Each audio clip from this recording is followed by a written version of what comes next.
I think a lot of people know that advanced airway management and intubation in EMS is kind of a hot topic. And I think one of the really important things that we have to talk about as clinicians is if we're going to continue to do all this high speed, fancy, cool stuff, we have to be able to support that we're not harming patients and we're doing good. And there's really only one way to do that, and that's with the information that comes out of patient documentation. So documenting end-tidal carbon dioxide in the discrete field and not in something like the narrative becomes incredibly important as you start going up in scale and want to be able to prove that we're not hurting people when we intubate them, so that other people don't come in and say, maybe paramedics shouldn't be intubating. You on 8? You on 8. Okay, you're clear. Stand by for your base.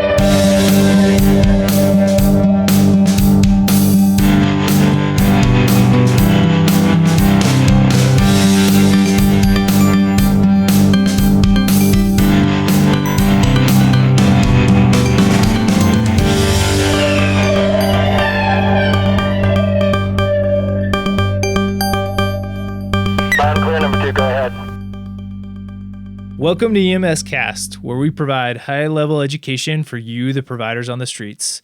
I'm Ross Orpit. And I'm Matt Mendez. And today we're going to be talking with Ben Fisher. My name's Ben Fisher, and I currently work for the National EMS Information System.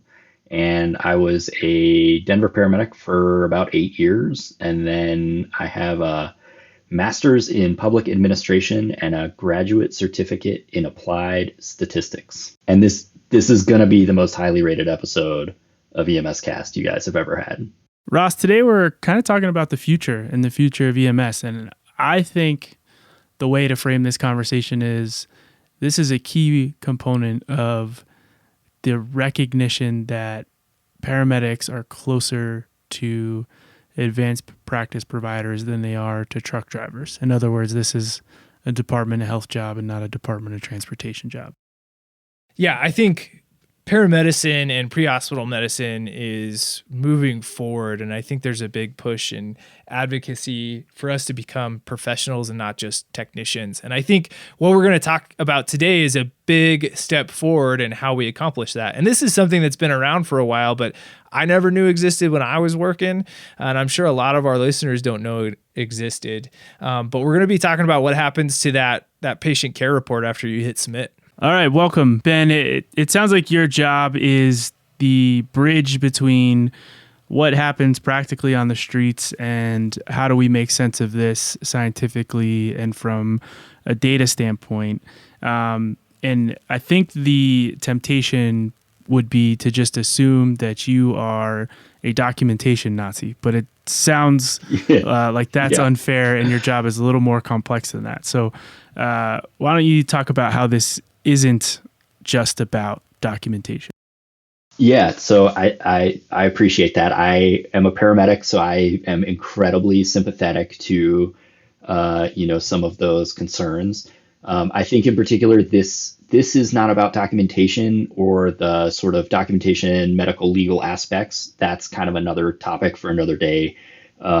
This is about how do you scale up the information, not in one ePCR, but in a lot of ePCRs. So even if you looked at a stack of 20 ePCRs, all of a sudden it becomes harder and harder to pull information out of, 20, 50. And then when you start getting at the national level, we have something like 140 million. And so you start, seeing those effects amplified. And so it becomes, more and more important that we're able to pull useful information out of those records as it starts to scale up.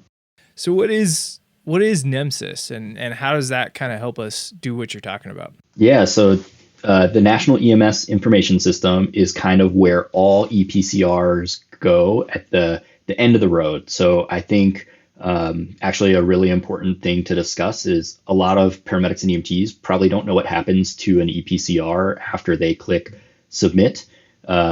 Maybe they understand that it goes to their agency or their billing company, but it also goes to a state repository. And from the state repository, it also goes to this national repository. So it travels kind of up the federal food chain. And we get less and less information. So the agency could collect, shoe size if they wanted to, but that may not go to the state level. And then some of the things that go to the state level may not go to the national level.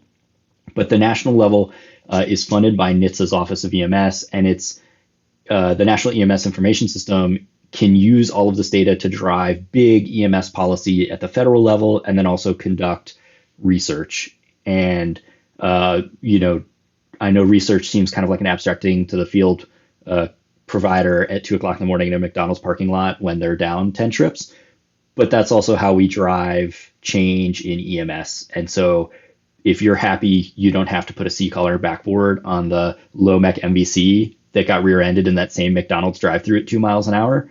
That comes from data, big research programs that use this data. And so it does change the way we, provide care in the field, but it may not feel like it because it can take a long time and it's kind of distant and high level. So I think most people probably don't understand this, that the patient documentation that they fill out on the day of patient care doesn't just go to their billing department or their supervisors, but it actually, that data, or a lot of that data, not all of it, but a lot of it goes to the state level and then to the federal level. How did NEMSIS come about?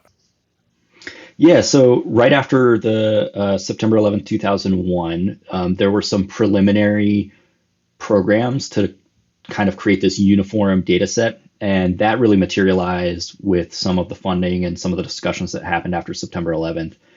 The first memorandum that a bunch of states were going to cooperate on this uniform data set was in the early 2000s. And then shortly after that, the federal government decided to fund the people and staff to support this uniform data set and say, hey, look, if we're actually going to do big important things in EMS, we need to have a uniform data standard. We need to get states to submit data to their state data managers and to the national program. How can we facilitate that? And from that funding, it has evolved, and we're now in 2020, we're on the third big version of that data standard. And I think last year they collected 43 plus million records, and we have about 10 staff and continue to kind of support the federal mission from NHTSA's Office of EMS. Ben, when I was a young paramedic, all of the old timers hated EPCRs. And I didn't really care about them either way. But now most of the medics out there are going to be millennials or Gen Z, and it's going to be a lot less boomer paramedics and Gen X paramedics. So I think we have a really good opportunity to convince the people listening that this matters, and even maybe turn some of those old timers around and convincing this matters. So Ben, why does this matter? Yeah, so that's like the $1 million question. So, I mean, a couple things. So one is we in EMS want to be a respected profession, not a vocation that has a ton of responsibility, continues to do advanced procedures. People are constantly looking at expanding the field to do things like give TXA or, pre-hospital field ultrasounds and, all this amazing stuff. And as EMS comes out of its adolescence, one of the big things that comes with that is documentation. When you look at any other allied health profession, the documentation burden is still, I think, higher than it is in EMS. I think as sympathetic as I am to concerns about unnecessary documentation or this taking, extra time, I think it is only incredibly important to prove that everything EMS does in the field makes a difference, is important, deserves to be treated as a valuable third profession. And, I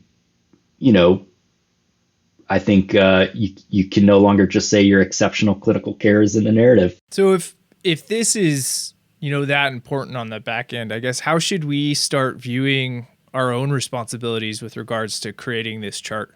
Continuing to do what EMS field providers do on a day-to-day basis and document thoroughly, accurately, in the appropriate ways is really important. And I hope that kind of understanding that other people are looking at this data drives home that importance. So just to provide a couple examples, at the state level, so I work for the Arizona Department of Health Services and their state office of EMS as well. We use this data throughout the pandemic because we all know that if you're going to start seeing something, EMS is the bellwether to see it. So if we're seeing a bunch of influenza-like illness, that data becomes incredibly important at the state level.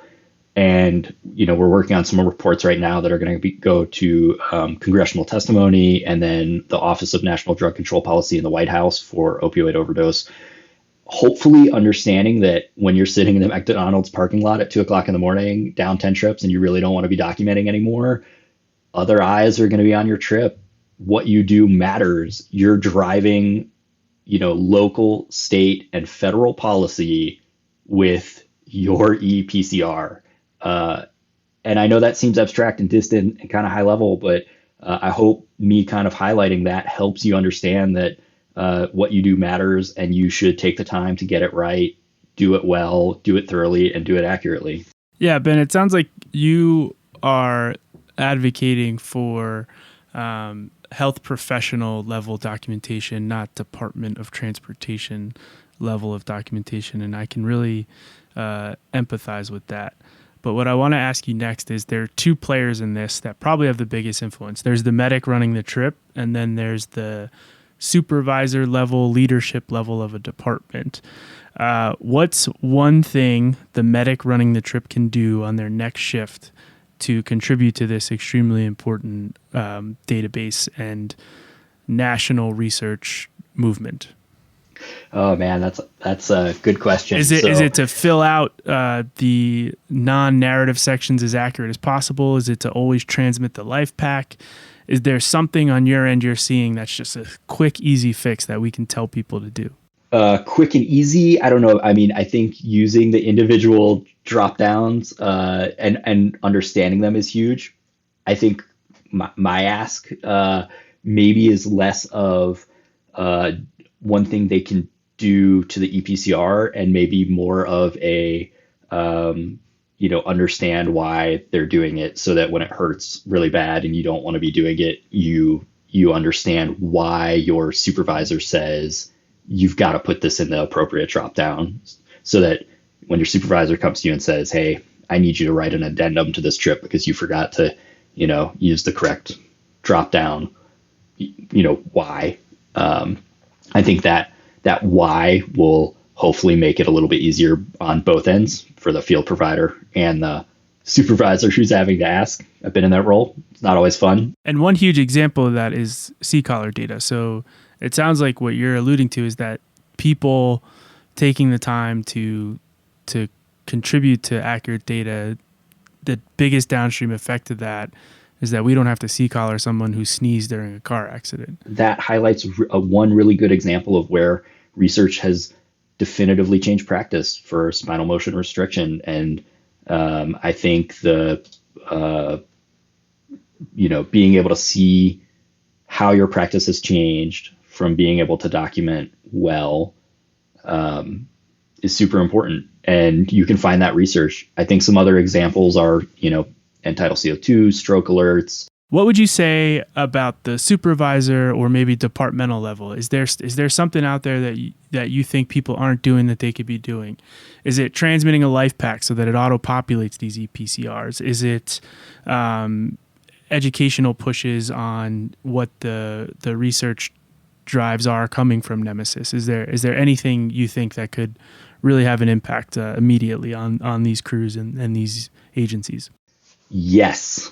So to all of that. So I think some of it is automation where it can happen. So importing CAD data in so you don't have to populate times, importing automated data collection from life packs and uploading that will make everybody's life a little bit easier. So I think your message of we really want to take this specialty and move it more from a vocation into a profession, that we're not just technicians, that we're healthcare providers and healthcare professionals. I think that can really hopefully resonate home with a lot of paramedics and EMTs and make them realize why this is so important. And so when that data gets extracted and it ends up in your guys' office, what happens with it then? How does that turn into research? How do people access that data to do research, to make changes in the field of pre-hospital medicine? Almost everything we do is public, and you can go to the NEMSIS website and look at all this stuff at a really high level. There's still some restrictions to get below the state level, so you could also ask your state office of EMS for some of this information. But on our website, we have a bunch of dashboards that talk about national level performance measures. So a group called NEMSQA, the National EMS Quality Assurance Alliance, maybe, has created some quality measures, and they're looking at national level data for that. There is a public data cube, which is a weird term, but it's like a giant Excel pivot table, and you can go in and see national level data within the past 2 weeks. So if you wanted to see how many intubations there were from 2017 to about a month ago, you could log in and look at like 80,000 intubations or however many it is. So that's there. And that kind of, takes me back to a different point is when you hit submit on your EPCR in the ambulance, right now the fastest time is 7 minutes before it hits the national database. Nobody else does that. No other healthcare data sources. I mean, except for like DoorDash, that's just not a thing in healthcare. So the fact that we're able to get that data at the national level so quickly, and then you can log in and look at it on our website, is pretty huge, and has gotten a lot of attention from researchers and other federal stakeholders who want to be able to look at these data sources, and we have like real-time data. All right, so going back to kind of how else people access it, we also have a static research data set. So every year we close the data that you guys work really hard to submit, and we push that out so that researchers can publish studies about it. And it's not just EMS and EM researchers. I was totally unaware until I came to work there, some of the really kind of interesting stuff that's going on. So there are health economists who have looked at when Uber comes to a town, do ambulance volumes decrease? Shocker, they do. And they did some really sophisticated math to kind of show, when they started becoming available and what the ambulance volumes look like. There are policy researchers and researchers totally outside the emergency medicine field that are using this data to do some really valuable stuff that I never would have thought EMS data would be useful for, that has big impact. So I think that's super huge. And then I think the other one that's important to talk about is, money. So all of this data comes back to sort of funding and resource allocation stuff. If you don't have data to show what you're doing and why you're doing it and how you're doing it, no one's going to continue to fund those programs. And so I think, at the federal level, they look at those things. At the state level, in particular, they look at these things. And it's become, increasingly important because of some of the issues COVID has kind of highlighted. And so I know in 2020, a lot of people are looking at, what's happening nationally with EMS volumes and how are EMS agencies being affected by the pandemic. If somebody wanted to access this data, say they were interested in some sort of research project in pre-hospital medicine, how would they go about doing that? Is it as simple as accessing the website? Do they reach out to somebody on your staff? Yeah, pretty easy. On our website, we have a couple different tabs. So the cube is got a login and password for the public to use right there on the website. You can just go there today, log in, and start poking around. We also have links to a bunch of YouTube videos with tutorials.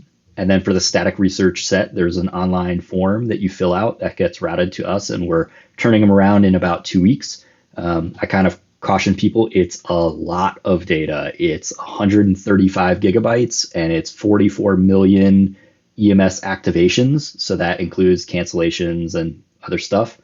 But it's got everything. So if you wanted to look at hypoglycemia calls, it's got a vital sign table with every vital sign for all 43 million EMS activations. It's like 160 million rows of vital signs. And you can go through and find every vital sign where they took a blood sugar and it was less than 60 and go back and find out all the other associated information. It's anonymized. You can't find out patient information, but you can find out everything else associated with that call for every blood sugar less than 60. And all you have to do is fill out that online form. We'll mail you a USB key with the first year of data on it, and you can start poking around.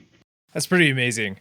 You know, I think in medicine, one of the most pivotal moments in medicine in my mind was this shift in emphasis on evidence-based medicine, where we stopped just kind of like making stuff up based on our own anecdotal evidence or based on what our friends told us or what we were handed down from the teachers above us. And pre-hospital medicine is an extremely difficult area, or has in the past historically been a very difficult area to study. So it's pretty amazing that we suddenly have this huge data set with way more data than we could hope to have or collect in a lot of like our hospitalized patients. So I just think that's pretty amazing. Yeah. And I mean, you kind of hit the nail on the head. I mean, our care is now being driven by evidence research. You know, we can say what really is best for the patient. And I think that's kind of the next big leap. When I started as a medic, they said, as a last resort, put a tourniquet on, and maybe even then, don't do it. And you have to write the time you did it on their forehead. And now data has moved us to doing the right thing for the patients with tourniquets, and everybody knows how to use one, and we're trying to make the whole world know how to use one. So I think that's awesome. Ben, what does the future look like with all this? The ideal future, Ben's ideal future. What does that look like? Oh man. So I think linking outcome data and getting it back to the paramedics is the next really big thing. I know as a paramedic, I always wanted follow-up. I always wanted to know what happened to the patient. So being able to link our EPCR to a trauma registry or a claims database, and being able to, you know, in a privacy appropriate way, get that data back to the clinician to say, look, here's what happened to your patient. They, you know, were admitted to the floor. They, you know, your primary impression was correct. You were right. Your interventions made a difference. And potentially their final outcome, like, hey, they were discharged to rehab or something along those lines. I think that is invaluable to making EMS better, because it tells us if what we're doing is helping or not helping. And then that also has downstream effects, because now you've got EMS data in these other relevant fields. So instead of the ICU doc having to go find a PDF copy of a EPCR from like 3 weeks ago that may or may not be available to them, that's all available down the line, and they know exactly what happened that precipitated this event from the 911 call, essentially. You know what all this makes me think of is that saying that if you've seen one EMS system, then you've seen one EMS system. And I wonder if that used to be very similar for hospitals prior to evidence-based medicine. And certainly there are unique challenges to each community, but that's the case with hospitals as well. They have some nuanced differences, but now with the advent of evidence-based medicine, I feel like across the country and across the world, we're practicing more similar based on a standard of care. And I wonder if we don't see that shift start happening with EMS and pre-hospital medicine as well. Yeah, and I think we're starting to get there. And I hope that this data certainly only helps kind of drive that conversation in a good direction. Ben has put together a great snapshot with pictures about a lot of what we talked about today and how to access the website, where to go to NEMSIS and what it is. And if you visit our website at emspodcast.com, you can see all that info in a blog post. Do your drop-down boxes. Yeah, yep. and love them. Learn to love them. What am I supposed to say? It's something about the future of EMS. Okay.